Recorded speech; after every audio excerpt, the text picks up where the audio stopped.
Just like everywhere else in the world, cities attract rural populations, leading to various problems: overpopulation, pollution, unemployment, and insecurity. Yet the country remains largely rural. People here say that the Haitian soul was born further inland, amidst the mountains.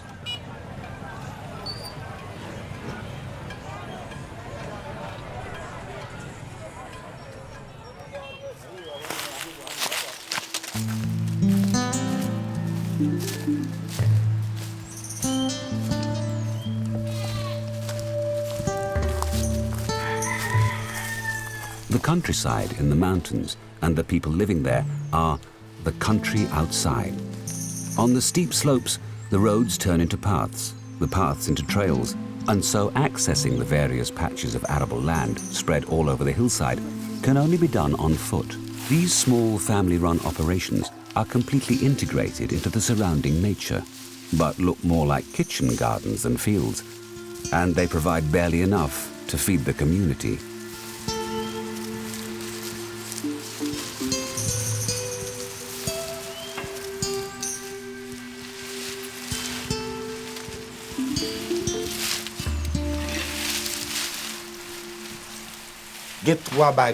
There are three main things that lead farmers to leave the countryside.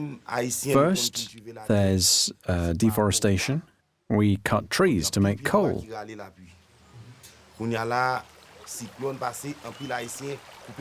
And the storms destroy a lot of them too. Unfortunately, the government doesn't help us to reforest and to solve the issue of incised terrain.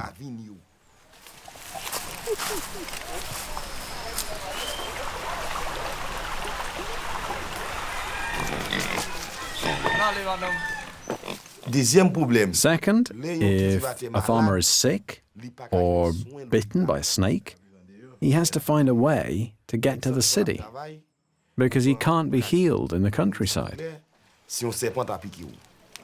There's not even electricity.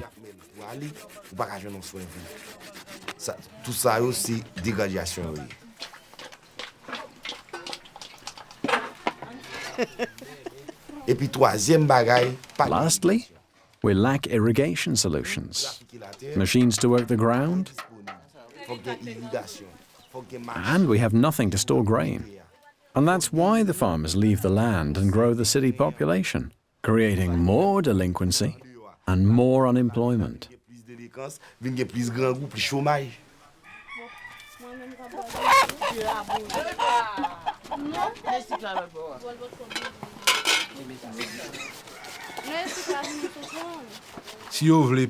I'd like those who left to come back to their land and to plant trees.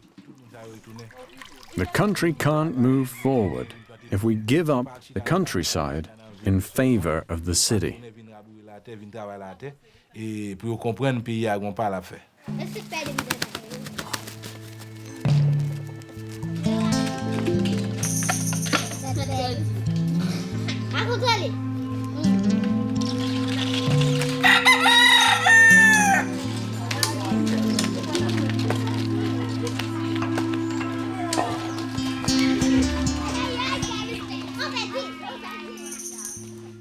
In the countryside, they have their own ways of doing things, of cooking, of talking and singing.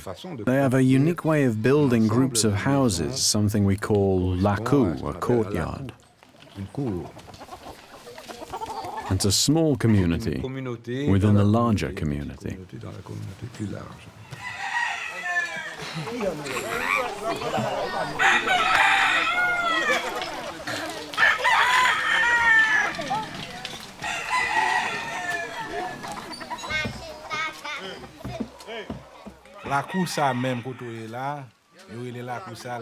The lakou we're currently in is called Flambeau-Guinée. We're both leaf doctors. People with fetish problems come to see us, and we take care of it.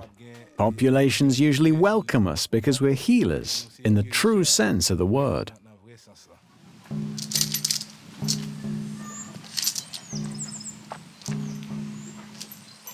Voodoo is the origin of the Haitian Revolution.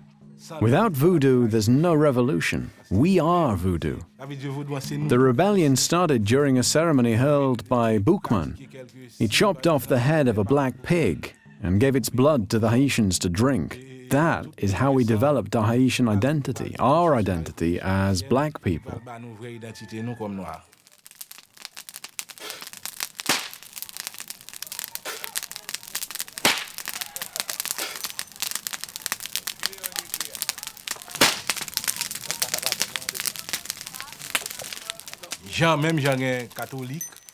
There are Catholics and Protestants, but voodoo is within each and every one, in the way we eat and walk.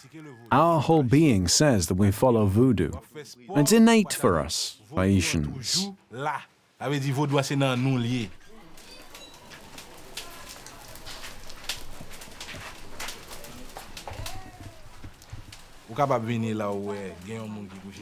The woman lying on the ground is sick. She went to the hospital, but they couldn't find a solution. So she came to find us. That's why we're called healers. We're good Samaritans. And so we go to the forest to pick leaves and prepare potions.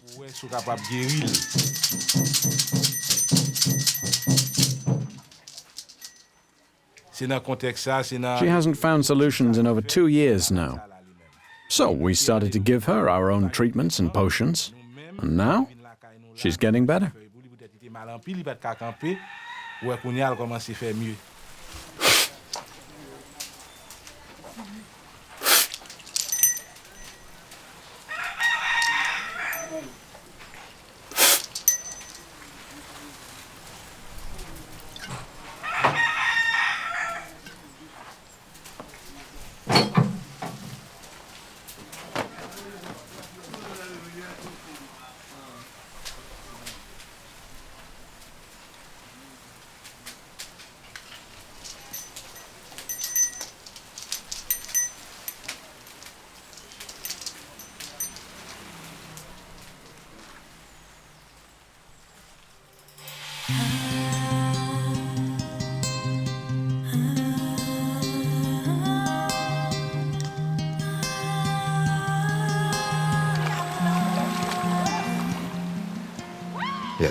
The rivers, the sea, there are gods for water, fire, war, and each god has a symbol.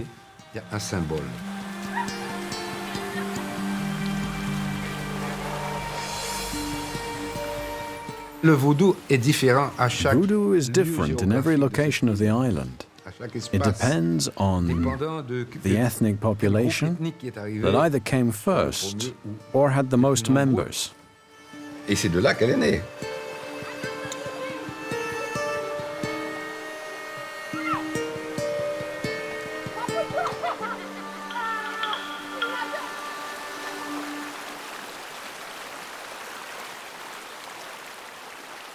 From yesterday's farms to today's Laku, the former slaves turned farmers maintain a Haitian identity by cultivating the land, along with age-old beliefs. The first animistic religions find strength, wisdom, and respect in nature. That's where voodoo comes from.